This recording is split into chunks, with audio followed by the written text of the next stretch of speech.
ಚಲನೆ ಯಾವಾಗ ಬರ್ತದೆ ಅಂತಂದರೆ ಆರ್ಥಿಕ ಸಾಮಾಜಿಕ ಅಂದರೆ ಶೈಕ್ಷಣಿಕ ಶಕ್ತಿ ಬಂದಾಗ ಮಾತ್ರ ಚಲನೆ ಬರಲಿಕ್ಕೆ ಸಾಧ್ಯ, ಇಲ್ಲದೆ ಚಲನೆ ಬರದೇ ಇಲ್ಲ. ಆರ್ಥಿಕ ಸಾಮಾಜಿಕ ಶಕ್ತಿ ಬಂದಾಗ ಮಾತ್ರ, ಆ ಸ್ವಾವಲಂಬನೆ ಬಂದಾಗ ಮಾತ್ರ ಚಲನೆ ಆಗಲಿಕ್ಕೆ ಸಾಧ್ಯ.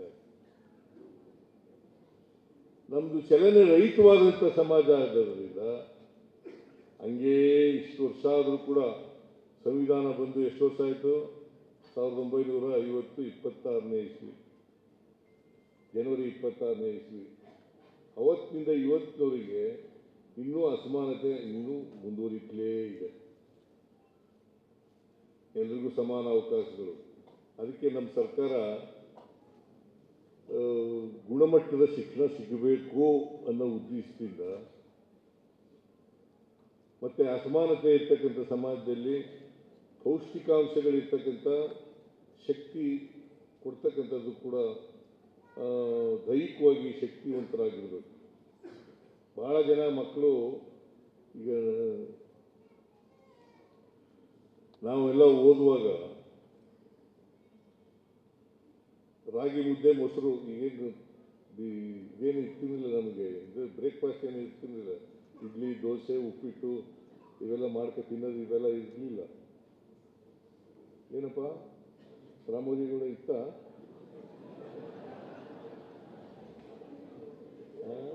ನಿನಗಿತ್ತಪ್ಪ, ನೀನು ಸೆಕೆಂಡ್ ರಿಸರ್ವೇಷನ್.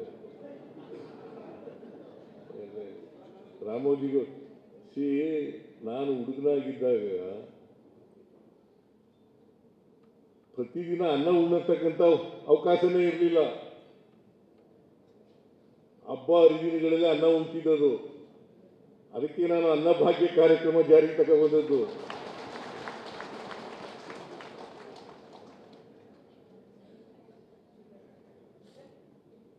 ಅನ್ನಭಾಗ್ಯ ಕಾರ್ಯಕ್ರಮ ಜಾರಿಗೆ ತಗೊಂಡದ್ದು ಯಾಕಪ್ಪ ಅಂತಂದ್ರೆ, ಇನ್ನೊಬ್ರು ಮನೆ ಹತ್ರ ಹೋಗಿ ಒಂದು ತುತ್ತು ಅನ್ನಕ್ಕೋಸ್ಕರ ಕಾಯ್ತಾ ನಿಂತಿರಬಾರ್ದು. ಅದಕ್ಕೋಸ್ಕರವಾಗಿ ಪ್ರತಿಯೊಬ್ಬರು ಕೂಡ ಅನ್ನ ಮಾಡ್ಕೊಂಡು ತಿನ್ನಲೇಬೇಕು ಅಂತೇಳಿ ಅನ್ನಭಾಗ್ಯ ಕಾರ್ಯಕ್ರಮವನ್ನು ಜಾರಿಗೆ ತಗೊಂಡದ್ದು. ಅದಕ್ಕೆ ನಾನು ಯಾಕೆ ಹೇಳ್ತಾ ಇದ್ದೀನಿ ಅಂತಂದ್ರೆ, ಈಗ ಅವಕಾಶಗಳಿದೆ, ಎಲ್ರಿಗೂ ಸಮಾನ ಅವಕಾಶಗಳು ಸಿಗ್ತಾ ಇದ್ದಾವೆ. ಒಂದು ಕಾಲದಲ್ಲಿ ಅವಕಾಶಗಳು ಇರಲಿಲ್ಲ, ಈಗ ಅವಕಾಶಗಳು ಸಿಗ್ತಾ ಇದ್ದಾವೆ. ಈ ಅವಕಾಶಗಳನ್ನು ಸದುಪಯೋಗ ಮಾಡ್ಕೊಳ್ತಕ್ಕಂಥದ್ದು ಇದೆಯಲ್ಲ, ಅದು ಬಹಳ ಮುಖ್ಯ.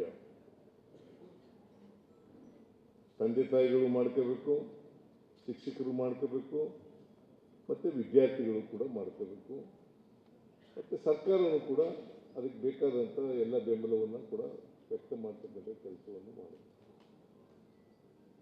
ಇದನ್ನು ಮಾಡಿದಾಗ ಮಾತ್ರ ನಾವು ಒಂದು ಉತ್ತಮ ಸಮಾಜವನ್ನು ನಿರ್ಮಾಣ ಮಾಡಲಿಕ್ಕೆ ಸಾಧ್ಯ ಆಗ್ತದೆ. ಎಲ್ಲಕ್ಕಿಂತ ಬಹಳ ಮುಖ್ಯವಾಗಿ ಸಮಾನತೆಯ ಸಮಾಜ ನಿರ್ಮಾಣ ಮಾಡೋದು ಇದೆಯಲ್ಲ, ಅದು ಬಹಳ ಮುಖ್ಯ. ಜಾತಿ ವ್ಯವಸ್ಥೆಯನ್ನು ಹೋಗಲಾಡಿಸೋದು ಇದೆಯಲ್ಲ, ಅದು ಬಹಳ ಮುಖ್ಯ. ವರ್ಗ ವ್ಯವಸ್ಥೆಯನ್ನು ಹೋಗಲಾಡಿಸೋದು ಇದೆಯಲ್ಲ, ಅದು ಬಹಳ ಮುಖ್ಯ. ಜೊತೆಗೆ ಮೌಢ್ಯಗಳು ಇವನ್ನೆಲ್ಲ ದೂರ ಮಾಡ್ತಕ್ಕಂಥದ್ದು ಇದೆಯಲ್ಲ, ಇದು ಬಹಳ ಮುಖ್ಯ. ಅದಕ್ಕೆ ವೈಚಾರಿಕ ಮತ್ತು ವೈಜ್ಞಾನಿಕ ವಿದ್ಯೆ ಕಲಿಬೇಕು, ಮತ್ತು ಸಮಾಜದ ಸಮಸ್ಯೆಗಳಿಗೆ ಸ್ಪಂದಿಸ್ತಕ್ಕಂಥ ರೀತಿಯಲ್ಲಿ ಇರಬೇಕು.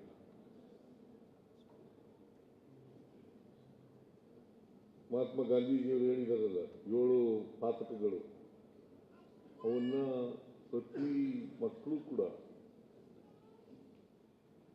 ಅರ್ಥ ಮಾಡ್ಕೋಬೇಕಾಗ್ತದೆ. ನಮ್ಮ ಸಂವಿಧಾನ ಅರ್ಥ ಮಾಡ್ಕೋಬೇಕಾಗ್ತದೆ. ಇದು ಪಠ್ಯಕ್ರಮಗಳಲ್ಲಿ ಸಿಕ್ಕದೇ ಇರ್ಬೋದು,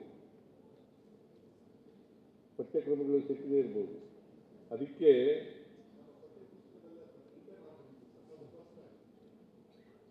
ಬಹಳ ಸಂತೋಷ. ಅದಾದಾಗ ಮಾತ್ರ ನಾವು ಉತ್ತಮ ಸಮಾಜವನ್ನು ನಿರ್ಮಾಣ ಮಾಡಲಿಕ್ಕೆ ಸಾಧ್ಯ ಆಗ್ತದೆ. ಧರ್ಮದ ಹೆಸರಿನಲ್ಲಿ, ಜಾತಿಯ ಹೆಸರಿನಲ್ಲಿ ಸಮಾಜ ಒಡೆಯತಕ್ಕಂಥ ಕೆಲಸ ಆಗಬಾರ್ದು. ಜಾತಿ ಧರ್ಮ ಹೆಸರಿನಲ್ಲಿ ಇದೆಯಲ್ಲ, ಇಲ್ಲೇ ಹೋದರೆ ಮನುಷ್ಯತ್ವನೇ ಇರೋದಿಲ್ಲ. ಮನುಷ್ಯನನ್ನು ಪ್ರೀತಿಸಬೇಕೆ ಹೊರತು ಯಾವ ಕಾರಣಕ್ಕೂ ಕೂಡ ದ್ವೇಷಿಸಬಾರ್ದು. ಮನುಷ್ಯನನ್ನು ಪ್ರೀತಿಸಬೇಕು, ದ್ವೇಷಿಸಬಾರ್ದು. ಈ ಪ್ರೀತಿ ಆ ದ್ವೇಷದ ಜಾಗದಲ್ಲಿ ಅದು ಪೂರ್ಣವಾಗಿ ನೆಲೆಸ್ತಕ್ಕಂಥ ಕೆಲಸವನ್ನು ಮಾಡ್ತಕ್ಕಂಥ ಜವಾಬ್ದಾರಿ ನಿಮ್ಮ ಮೇಲೆ ಇದೆ ಅಂತಕ್ಕಂಥ ಮಾತುಗಳನ್ನು ಹೇಳಲಿಕ್ಕೆ ಬಯಸ್ತಾ ಇದ್ದೀನಿ. ಆಮೇಲೆ ನಿಮ್ಮ ನಡವಳಿಕೆಗಳಿದ್ದಾವಲ್ಲ, ಸಾಮಾನ್ಯವಾಗಿ ಪ್ರೈಮರಿ ಸ್ಕೂಲು, ಹೈಸ್ಕೂಲು ಟೀಚರ್ಗಳಿರ್ತಾರಲ್ಲ, ಅವ್ರ ನಡವಳಿಕೆಗಳು ಭಾಳ ಗಾಢವಾದಂಥ ಇಂಪ್ಯಾಕ್ಟನ್ನು ವಿದ್ಯಾರ್ಥಿಗಳ ಮೇಲೆ ಮಾಡ್ತಾರೆ. ಅದಕ್ಕೆ ನಾನು ಒಂದು ಕಿವಿ ಮಾತು ಏನಪ್ಪ ಹೇಳ್ತೀನಿ ಅಂತಂದರೆ, ನೀವು ನಿಮ್ಮ ನಡವಳಿಕೆಗಳಲ್ಲಿ ಒಳ್ಳೆಯ ಗುಣಗಳನ್ನು, ಮೌಲ್ಯಗಳನ್ನು ಬೆಳೆಸ್ಕೊಳ್ತಕ್ಕಂಥ ಪ್ರಯತ್ನವನ್ನು ಮಾಡಬೇಕು. ಒಳ್ಳೆ ಮೌಲ್ಯಗಳು, ಒಳ್ಳೆ ಗುಣಗಳು, ಇದನ್ನು ಈಗ ನನಗೆ ಒಂದು ಮೇಷ್ಟ್ರುಗಳು ಎಂಥ ಮೇಷ್ಟ್ರುಗಳು ಇರ್ತಾರೆ ಅಂತಂದರೆ, ನಮಗೆ ಒಬ್ಬ ರಾಜಪ್ಪ ಅಂತ ಒಬ್ಬರು ಮೇಷ್ಟ್ರು ಬಂದಿದ್ರು.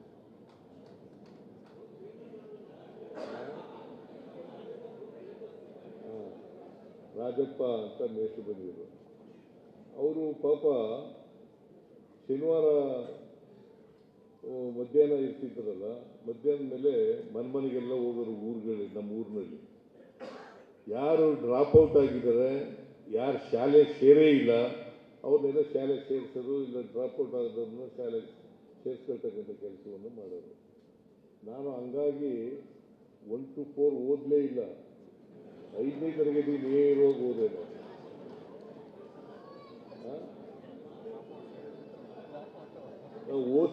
ಓದೇ ಇರಲಿಲ್ಲ. 1 to 4 ಓದೇ ಇಲ್ಲ ನಾನು. ಸರ್ಕಾರಿ ಶಾಲೆಗೆ ಹೋಗಿರಲಿಲ್ಲ. 5ನೇ ತರಗತಿಗೆ ನೇರವಾಗಿ ರಾಜಪ್ಪ ಮೇಷ್ಟ್ರು ನನಗೆ, ಗಣೇಶೇಗೌಡ ಅಂತ ಒಬ್ಬನಿಗೆ, ಮರಲಿಂಗಯ್ಯ ಅಂತ ಒಬ್ಬನಿಗೆ, 3 ಜನಕ್ಕೆ 5ನೇ ತರಗತಿಗೆ ಅಡ್ಮಿಷನ್ ಕೊಡಿಸ್ತಾರೆ.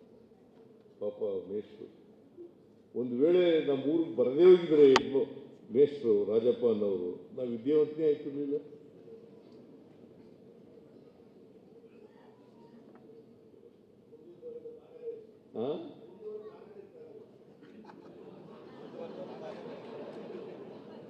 ಇಲ್ಲಿ ನೀವು ಮುಂದೆ ನಿಂತ್ಕೊಂಡು ಮುಖ್ಯಮಂತ್ರಿಯಾಗಿ ಮಾತಾಡ್ತಾನೇ ಇರಲಿಲ್ಲ.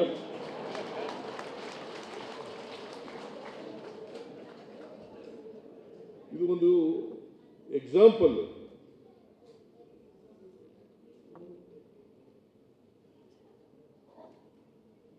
ನನಗೆ ರಾಜಕೀಯಕ್ಕೆ ಬರಲಿಕ್ಕೆ ಪ್ರೇರಣೆ ಯಾರು ಗೊತ್ತಾ?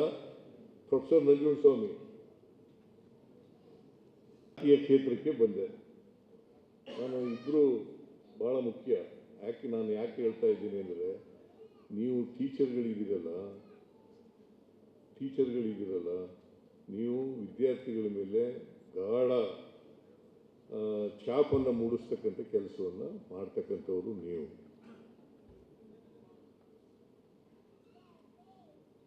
ನೀವೇನು ಮಾಡ್ತೀರಿ ಅದ್ರ ಮೇಲೆ ಅವರ ಭವಿಷ್ಯ ನಿರ್ಮಾಣ ಆಗ್ತದೆ. ಅದಕ್ಕೆ ಬಾಬಾ ಸಾಹೇಬ್ ಅಂಬೇಡ್ಕರ್ ಅವರು ಏನು ಹೇಳ್ತಾರೆ ಅಂತಂದರೆ, ಯಾರಿಗೆ ಭವಿಷ್ಯ ಗೊತ್ತಿರಲ್ಲ, ಆಮೇಲೆ ಇತಿಹಾಸ ಗೊತ್ತಿರಲ್ಲ, ಅವ್ರು ಯಾರು ಕೂಡ ಭವಿಷ್ಯ ನಿರ್ಮಾಣ ಮಾಡಲಿಕ್ಕೆ ಸಾಧ್ಯ ಇಲ್ಲ. ನಮ್ಮ ಇತಿಹಾಸ ತಿಳ್ಕೋಬೇಕು, ಸಾಮಾಜಿಕ ಇತಿಹಾಸ ತಿಳ್ಕೋಬೇಕಾಗ್ತದೆ.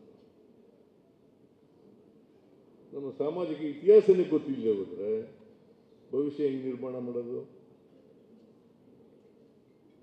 ಇದನ್ನು ಬಾಬಾ ಸಾಹೇಬ್ ಅಂಬೇಡ್ಕರ್ ಅವರು ಭಾಳ ಸ್ಪಷ್ಟವಾಗಿ ಹೇಳಿದ್ದಾರೆ. ಇದನ್ನು ಜೀವನದಲ್ಲಿ ಅಳವಡಿಸ್ಕೊಳ್ತಕ್ಕಂಥ ಪ್ರಯತ್ನವನ್ನು ಮಾಡಬೇಕು. ನೀವು ವಿದ್ಯಾರ್ಥಿಗಳ ಭವಿಷ್ಯವನ್ನು ರೂಪಿಸ್ತಕ್ಕಂಥ ಜಾಗದಲ್ಲಿ ಇರ್ತಕ್ಕಂಥವ್ರು. ಅದು ಕಾಲೇಜ್ ಶಿಕ್ಷಣ ಇರಲಿ, ಶಾಲಾ ಶಿಕ್ಷಣ ಇರಲಿ, ಯಾವುದೇ ಶಿಕ್ಷಣ ಕ್ಷೇತ್ರ ಇರಲಿ, ನೀವು ಎಲ್ಲರೂ ಕೂಡ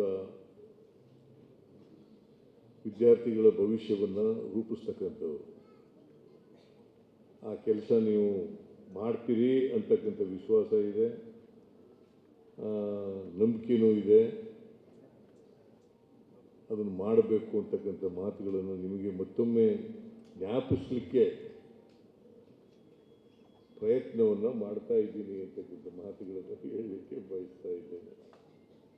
ಆಮೇಲೆ ಈ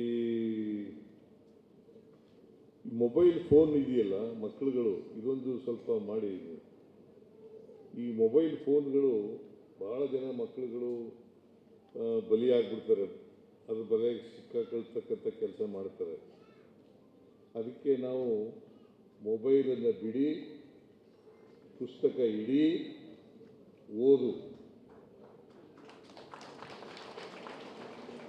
ಮೊಬೈಲನ್ನು ಬಿಡಿ, ಪುಸ್ತಕ ಇಡಿ ಮತ್ತು ಓದು. ಈ ಕಾರ್ಯಕ್ರಮವನ್ನು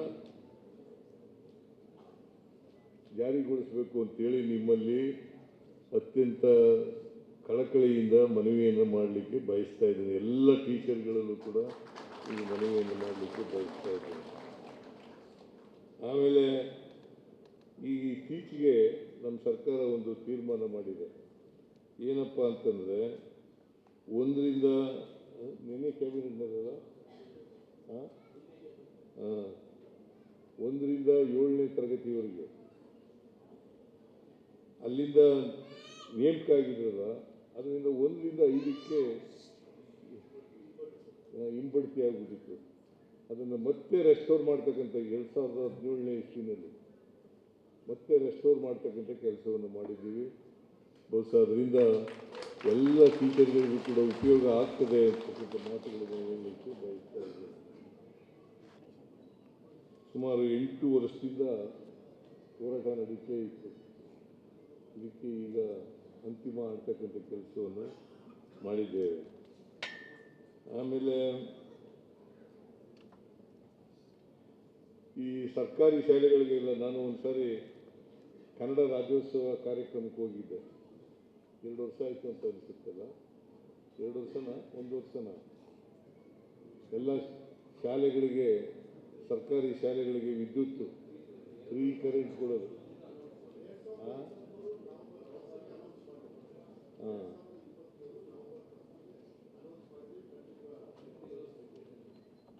ಕಂಠೀರವ ಸ್ಟೇಡಿಯಂನಲ್ಲಿ ಅನೌನ್ಸ್ ಮಾಡಿದೆ.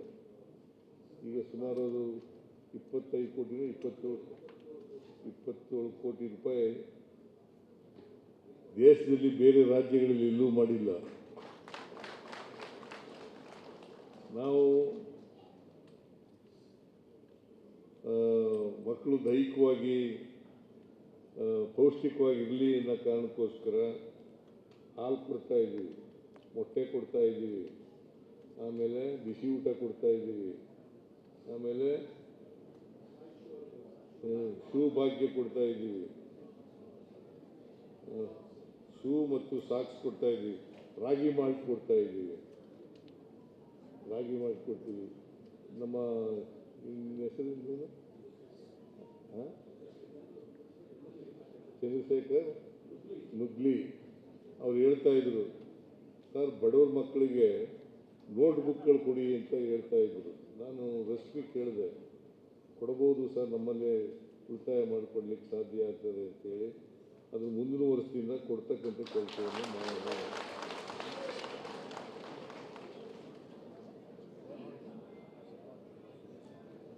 ಮುಂದಿನ ವರ್ಷದಿಂದ ಕೊಡ್ತಕ್ಕಂಥ ಕೆಲಸವನ್ನು ಮಾಡೋಣ ಅಂತೇಳಿ. ಯಾಕೆ ನಾನು ಇವೆಲ್ಲ ಹೇಳ್ತಾ ಇದ್ದೀನಿ ಅಂದರೆ, ನಮ್ಮ ಸಮಾಜದಲ್ಲಿ ಬಡತನ ಇದೆ, ಸಿರಿತನ ಇದೆ. ನಾನು ಈ ಶೂ ಮತ್ತು ಸಾಕ್ಸ್ ಕೊಡ್ತಕ್ಕಂಥ ಕಾರ್ಯಕ್ರಮ ಯಾಕೆ ಮಾಡಿದೆ ಅಂತಂದರೆ, ನಾನು ಹೈಸ್ಕೂಲ್ ಸೆಕೆಂಡ್ ಇಯರ್ ಓದೋವರೆಗೆ ಚಪ್ಪಲಿನೇ ಹಾಕೊಂಡಿರಲಿಲ್ಲ. ಹೈಸ್ಕೂಲ್ ಸೆಕೆಂಡ್ ಇಯರ್ ಓದೋವರೆಗೆ ಚಪ್ಪಲಿ ಹಾಕೊಂಡಿರಲಿಲ್ಲ. ಹೈಸ್ಕೂಲ್ ಸೆಕೆಂಡ್ ನಲ್ಲಿ ಒಂದು ಇರ್ವಿನ್ ರೋಡ್ನಲ್ಲಿ, ಮೈಸೂರಿನಲ್ಲಿ ಇರ್ವಿನ್ ರೋಡ್ನಲ್ಲಿ ಒಂದು ಚಪ್ಪಲಿ ಹೊಲಿತಿದ್ದ ಅಂಗಡಿ ಇತ್ತು. ಆ ಚಪ್ಪಲಿ ಒಂದು ಟೈಮ್ ಚಪ್ಪಲಿ ಹೊಲಿಸ್ಕೊಂಡೆ ನಾನು 5 ರೂಪಾಯಿ ಕೊಟ್ಟುವಾಗ. ಅದು ನಾನು SSLC ಪಾಸ್ ಮಾಡೋವರೆಗೂ ಹಂಗೆ ಇತ್ತು ಆ ಚಪ್ಪಲಿ, ಅದೇ ಇರಲಿಲ್ಲ. ಅದಕ್ಕೆ ಬಡವ್ರ ಮಕ್ಕಳು ಯಾರು ಕೂಡ ಶೂ ಮತ್ತು ಸಾಕ್ಸ್ ಹಾಕೊಳ್ಳೋಕ್ಕಾಗಲ್ಲ. ಅದಕ್ಕೆ ಎಲ್ಲ ಮಕ್ಕಳು, ಶ್ರೀಮಂತರ ಮಕ್ಕಳು ಮಾತ್ರ ಶೂ ಹಾಕೋಬರ್ತಾರೆ, ಯೂನಿಫಾರ್ಮ್ ಹಾಕೋಬರ್ತಾರೆ, ಸಾಕ್ಸ್ ಎಲ್ಲ ಹಾಕೋಬರ್ತಾರೆ. ಬಡವ್ರ ಮಕ್ಕಳು ಮಾಡೋಕ್ಕೆ ಬರಲ್ಲ. ಅದಕ್ಕೆ ನಾನು ಶೂ ಮತ್ತು ಸಾಕ್ಸನ್ನು ಫ್ರೀಯಾಗಿ ಎಲ್ಲ ವಿದ್ಯಾರ್ಥಿಗಳಿಗೂ ಕೊಡ್ತಕ್ಕಂಥ ಕಾರ್ಯಕ್ರಮ ಮಾಡಿದೆ.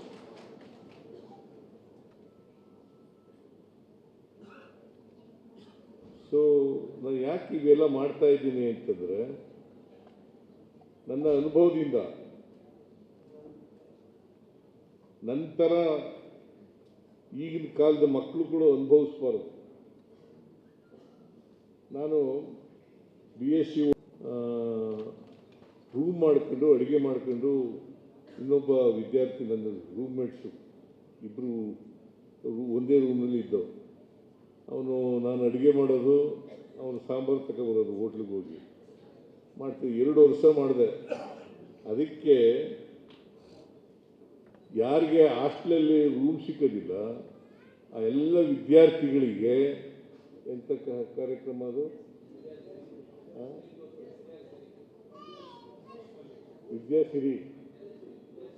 ವಿದ್ಯಾಸಿರಿ ಆ ಕಾರ್ಯಕ್ರಮನ ಜಾರಿಗೆ ತಗೊಬಂದದ್ದು ಆ ಕಾರಣಕ್ಕೋಸ್ಕರ.